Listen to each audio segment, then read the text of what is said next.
constant imaginary friend that just won't let you move on and is always there to remind you of your lowly place in the world. Like many who lack all confidence, I developed a strong line in self-deprecation, the kind that makes you aggressively defiant and assume somebody must be obliterated on tequila if they dare pay you an appearance-based compliment.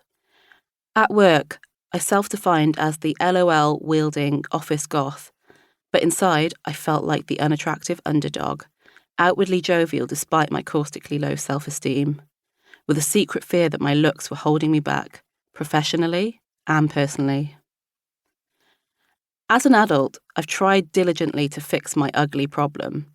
As the saying goes, God loves a trier, and trust me, I tried hard, so I'm definitely going to heaven.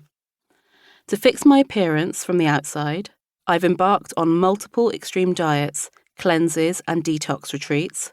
I've taken appetite suppressants and spent endless hours researching various weight loss surgeries. I have obsessed over beauty products, techniques, and treatments, hoping they might make me feel more beautiful. To fix my internal issues, I've undergone hypnosis and done years of talk therapy.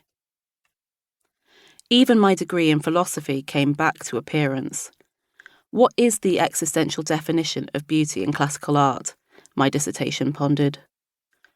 Yet no matter how much time and money I spent, the malaise still lingered, hovering like an unwelcome dementor, ready to snatch my self-esteem at any opportunity.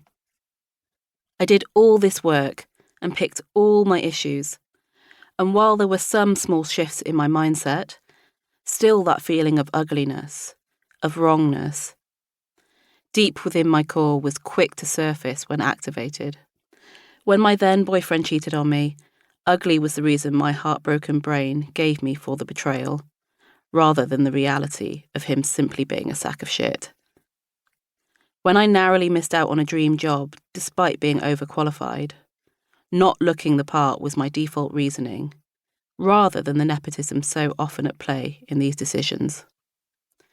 However hard I tried to fight it, like a gradual decay, feeling ugly left nothing untouched. It popped up everywhere, as envy within my friendships, self-doubt in my relationships, and toxic perfectionism in my work. Everything was contaminated by its malevolent, self-harming hold.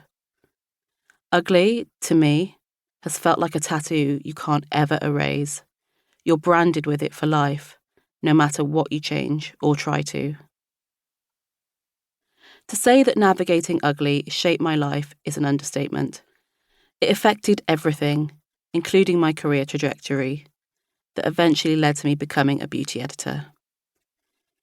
In my mid-20s, I was working as a features assistant, but beauty was my second job.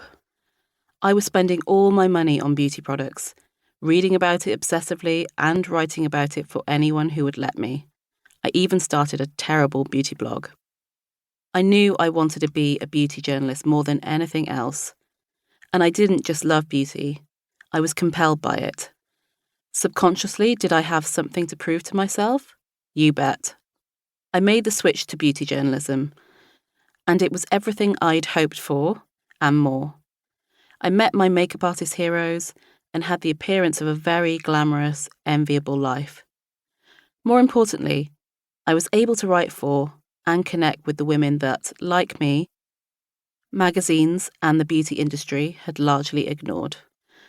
Those issues cut so deeply for me, and for them too, that it didn't seem fluffy or superfluous in the way some might see beauty journalism. But I felt a dark side to my chosen path.